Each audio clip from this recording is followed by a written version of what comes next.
Assalamualaikum warahmatullahi wabarakatuh. Di sini kami dari kelompok 7 akan menjelaskan terkait upaya pengembangan pertanian lahan kering masam di Indonesia dengan dukungan teknologi konservasi. Pertama-tama, saya Winnie Eka Wahyu Maulidia, NIM 19 0321100065. Saya Selian Fitri, NIM 190321100025. Assalamualaikum warahmatullahi wabarakatuh. Perkenalkan, nama saya Rizky Dwi Anggraini, bisa dipanggil Vicky, dengan nomor induk mahasiswa 190321100091. Assalamualaikum warahmatullahi wabarakatuh. Perkenalkan, nama saya Arifatul Ainizah, NIM 1903211001113. Di sini saya akan menjelaskan mengenai abstrak. Lahan kering masam merupakan salah satu jenis lahan kering yang memiliki nilai pH rendah senilai pH kurang 5. Meskipun memiliki beberapa kekurangan, lahan kering masam tetap memiliki potensi yang cukup besar jika diolah dengan teknik yang tepat. Teknologi konservasi merupakan salah satu teknologi yang mampu diterapkan pada pengolahan lahan kering masam. Selain itu, pengoptimalan pertanian lahan kering masam juga didukung oleh beberapa faktor yang akan mampu merubah sistem pertanian menjadi pertanian berkelanjutan yang lebih baik. Dengan adanya uraian terkait lahan kering masam bertujuan mengetahui upaya yang mampu dilakukan untuk pengoptimalan pengelolaan lahan kering masam, salah satunya dengan penggunaan teknologi konservasi. Selain itu juga dengan memaksimalkan berbagai faktor yang mempengaruhi serta didukung adanya kebijakan dari pemerintah. Selanjutnya yaitu latar belakang. Indonesia merupakan negara agraris yang mempunyai luas lahan pertanian senilai 102 juta hektar yang telah dinyatakan sesuai untuk lahan pertanian. Terdapat luas lahan 64,7 juta hektar, diantaranya telah dibuka dan digunakan sebagai lahan pertanian, baik dalam bentuk lahan kering maupun basah, khususnya sawah. Terdapat lahan suboptimal yang potensial untuk penyediaan pangan. Salah satu lahan suboptimal yang potensial untuk dikembangkan ditinjau penyediaan pangan. Salah satu lahan suboptimal yang potensial untuk dikembangkan ditinjau dari luasan dan resiko lingkungan adalah lahan kering masam. Peranan lahan kering masam dalam mendukung pembangunan pertanian nasional sangat dominan, baik untuk pengembangan tanaman tahunan ataupun pemenuhan kebutuhan pangan, khususnya tanaman perkebunan. Untuk meningkatkan produktivitas lahan kering masam, perlu diadakannya penggunaan metode atau teknik konservasi.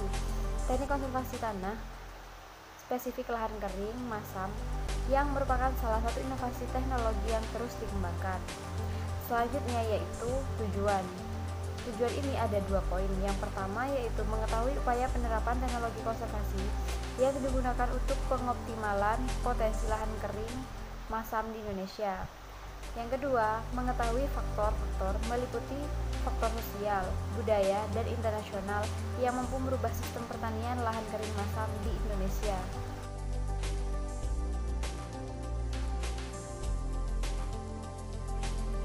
Baik, untuk pembahasan yang pertama yaitu terkait karakteristik lahan kering masam. Jenis tanah yang sering dijumpai pada lahan ini yaitu jenis tanah dengan ordo-ultisol dan juga oxisol.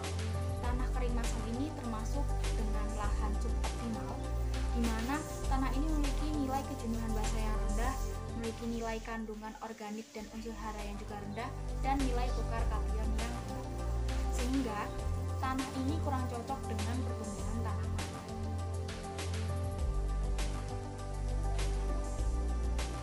Baik, pembahasan yang kedua yaitu terkait potensi lahan. Menurut data dari Atlas Sumber Daya Tanah Eksplorasi Indonesia, lahan kering dibedakan sesuai dengan tingkat kemasaman tanah, di mana untuk total luas lahan kering di Indonesia sendiri yaitu 102,8 juta hektar, di mana lahan kering masam yang cocok untuk ditanami tanaman pangan semusim seperti sayuran, palawija, dan buah-buahan semusim lainnya memiliki total luas 18,3 juta hektar.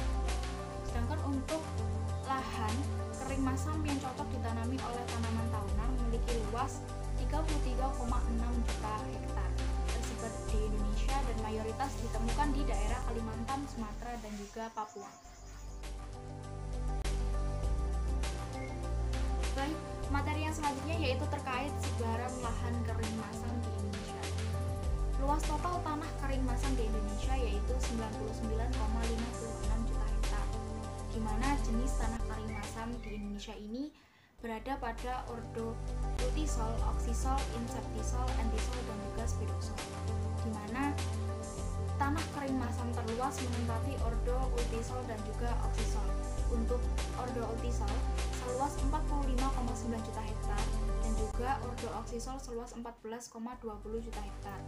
Mayoritas tanah ini dapat ditemukan di daerah Kalimantan, Sumatera, dan juga Papua. Baik, selanjutnya saya akan menjelaskan terkait permasalahan dan peluang pengembangan lahan kering masam. Tanah masam umumnya diketahui memiliki pH rendah yang berkaitan dengan kandungan Al tinggi, fiksasi P tinggi, serta kandungan basa rendah. Selain itu, lahan kering masam juga rentan terhadap erosi serta miskin elemen biotik. Kondisi lahan yang terbatas air juga menjadi salah satu masalah, terutama pada pertanian lahan kering masam. Seperti yang diketahui bahwasanya air merupakan sumber daya yang sangat dibutuhkan dalam sektor pertanian. Dengan keterbatasan kandungan biofisik lahan serta kandungan air pada pertanian lahan kering masam, sejatinya lahan kering masam memiliki potensi besar sebagai salah satu sumber produksi pertanian, disertai dengan pengelolaan yang sesuai dengan potensi serta kendala yang dihadapi dalam pemanfaatannya. Permasalahan yang terdapat dalam pertanian lahan kering masam dapat ditanggulangi dengan beberapa teknologi seperti pemberian pupuk, aturan dengan ataupun dengan konservasi lahan. Dalam hal ini, keberlanjutan sistem usaha tani lahan kering masam akan tercermin pada tanaman yang dibudidayakan serta kesesuaian kandungan unsur hara dari masing-masing lahan. Pertanian lahan kering ini akan memiliki peluang berkelanjutan apabila mampu ditunjang dengan sistem usaha tani yang tepat. Baik, selanjutnya yaitu penerapan teknologi konservasi, di mana dalam upaya konservasi dibagi menjadi dua, yaitu terdapat konservasi tanah dan konservasi air. Dalam teknologi konservasi tanah terdapat beberapa macam, yaitu yang pertama pemberian kapur dan pemberian pupuk, di mana fungsi dalam pemberian kapur yaitu untuk meningkatkan pH tanah. Selain itu, pengapuran juga digunakan untuk memperbaiki kondisi biofisik tanah. Selain pemberian kapur, pengelolaan pupuk pada lahan kering masam juga sangat diperlukan. Dalam hal ini, pemupukan merupakan jalan termudah untuk memperbaiki kondisi tanah. Yang kedua yaitu pengaturan pola tanam, di mana pengaturan pola tanam perlu dilakukan untuk menjaga kandungan unsur hara dan bahan organik dalam tanah. Teknik ini dilakukan untuk mengusahakan permukaan tanah selalu tertutup oleh vegetasi. Selanjutnya yaitu pemanfaatan mulsa, di mana pemanfaatan mulsa pada lahan sangat efektif untuk meningkatkan resapan air sehingga air akan lebih banyak. Untuk hal ini, mulsa akan menyediakan lingkungan kondusif bagi terciptanya biofor pada tanah. Dan yang terakhir adalah konservasi secara vegetatif dan mekanik, di mana konservasi mekanik biasanya dilakukan dengan pembuatan teras bangku atau teras sering. Sedangkan konservasi vegetatif yaitu seperti rora atau alley cropping dan strip rumput merupakan teknik konservasi yang cukup menguntungkan untuk dilakukan. Dalam hal ini, kedua konservasi tersebut sering dipadukan dalam pemanfaatannya, seperti teknik teras bangku dan strip rumput. Selanjutnya yaitu konservasi air, di mana terdapat beberapa teknologi konservasi air yang dapat digunakan untuk memaksimalkan potensi pertanian lahan kering masam. Yang pertama yaitu meliputi teknik potensi identifikasi sumber daya air pada lahan, yang kedua teknik panen hujan dan aliran permukaan. Teknik ini merupakan kegiatan penampungan air hujan atau aliran permukaan dengan membuat bak penampungan sementara atau permanen. Teknik ini digunakan untuk menyediakan kebutuhan air saat musim kemarau dan mengurangi risiko terjadinya banjir saat musim hujan. Yang ketiga yaitu teknologi irigasi, di mana irigasi merupakan teknik pemberian dan pendistribusian air pada lahan kering yang memiliki dua aspek penting, yaitu besarnya air yang diberikan serta interval pemberiannya. Jumlah air yang diberikan harus disesuaikan dengan kebutuhan air pada lahan tersebut, sarana irigasi yang tersedia. Dalam sistem irigasi terdapat beberapa jenis irigasi, antara lain seperti irigasi permukaan, irigasi bawah permukaan, irigasi sprinkle, irigasi tetes, serta kombinasi dari dua atau lebih sistem irigasi. Pembahasan selanjutnya yaitu terkait faktor pendorong, di mana terdapat 3 faktor. Yang pertama yaitu sosial. Faktor sosial menyangkut kehidupan petani. Salah satu contohnya dalam hal ini tingkat pendidikan, di mana petani yang memiliki tingkat pendidikan tinggi cenderung lebih baik dalam melakukan pengelolaan lahan, karena pengetahuan yang dimilikinya juga cukup luas. Lalu terdapat faktor budaya, di mana umumnya petani-petani kecil di desa melakukan pengelolaan lahan dengan cara tradisional atau turun-temurun, sehingga masuknya teknologi terbaru kurang diminati oleh para petani, karena petani menganggap bahwa cara yang mereka gunakan dari dulu itu sudah benar. Dan yang terakhir yaitu faktor internasional, di mana terdapat kesepakatan internasional yaitu Rio de Janeiro yang membahas terkait pembangunan berkelanjutan dan pertanian berkelanjutan. Dengan adanya kesepakatan ini terkait pembangunan berkelanjutan ataupun pertanian berkelanjutan memiliki beberapa manfaat, antara lain mampu meningkatkan kesejahteraan petani, meningkatkan produktivitas lahan, mengembangkan ilmu pengetahuan dan teknologi.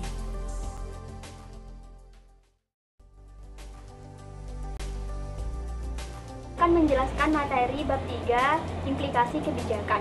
Contoh kebijakan yang telah diterapkan pada tahun 2014 di Laboratorium Lapang Perkebunan Kopi milik pemerintah Kabupaten Lampung Barat, Kecamatan Sumberjaya, yaitu kebijakan melalui penyusunan model percepatan pembangunan pertanian berbasis inovasi di lahan kering masam dan berlereng terjal, dengan memperhatikan 4 langkah kegiatan, yaitu kegiatan yang pertama yaitu melalui perspektif subsistem konservasi lahan dan agroforestry dengan bantuan pohon naungan atau tanaman pelindung yang dapat meningkatkan kesuburan tanah. Kedua, melalui subsistem budidaya dengan meremajakan tanaman kopi dengan menggunakan klon-klon unggul serta didukung dengan pembangunan kebun entres sebagai sumber bibitnya.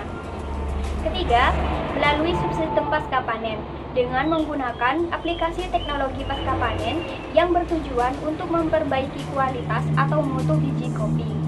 Kegiatan yang keempat melalui subsistem kelembagaan dengan meningkatkan dinamika kelembagaan petani sehingga dapat berorientasi agribisnis dan ramah lingkungan. Selanjutnya, saran implikasi kebijakan yang telah dilakukan di salah satu wilayah di Indonesia yang memiliki lereng terjal ini telah diterapkan dengan baik, namun masih memerlukan dukungan pemerintah setempat dengan memfasilitasi pemberian subsidi berupa sarana dan prasarana produksi yang mendukung dan memberikan pendampingan kepada kelembagaan pertanian melalui inovasi teknologi agar petani mampu menerapkan teknologi secara maksimal, sehingga ini dapat menjadi bentuk upaya untuk mengoptimalkan lahan kering masam di Indonesia.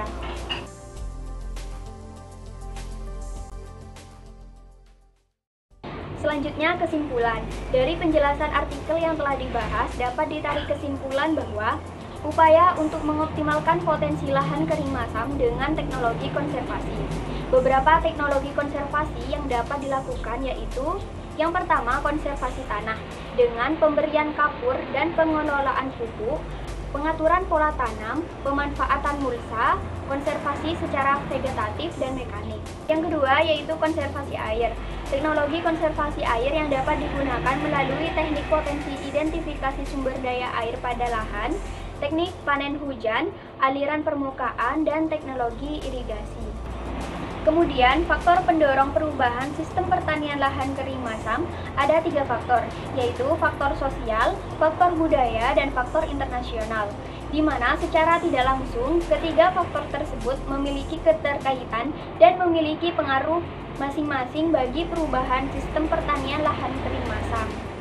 Selanjutnya, kebijakan melalui penyusunan model percepatan pembangunan pertanian berbasis inovasi di lahan kering masam dan berlereng terjal melalui subsistem konservasi lahan dan agroforestry, subsistem budidaya, subsistem pasca panen, dan subsistem kelembagaan petani. Selanjutnya yaitu terkait saran, di mana potensi yang dimiliki lahan kering masam harus diimbangi dengan adanya pengelolaan lahan yang tepat. Salah satunya yaitu dengan penerapan teknologi konservasi. Selain penerapan teknologi konservasi, juga perlu adanya optimalisasi beberapa faktor untuk meningkatkan produktivitas pertanian lahan kering masam.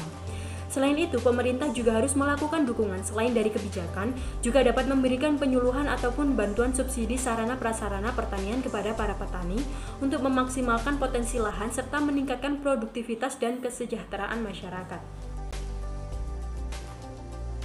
Baik, sekian presentasi dari kelompok kami. Untuk kurang lebihnya kami mohon maaf. Wassalamualaikum warahmatullahi wabarakatuh.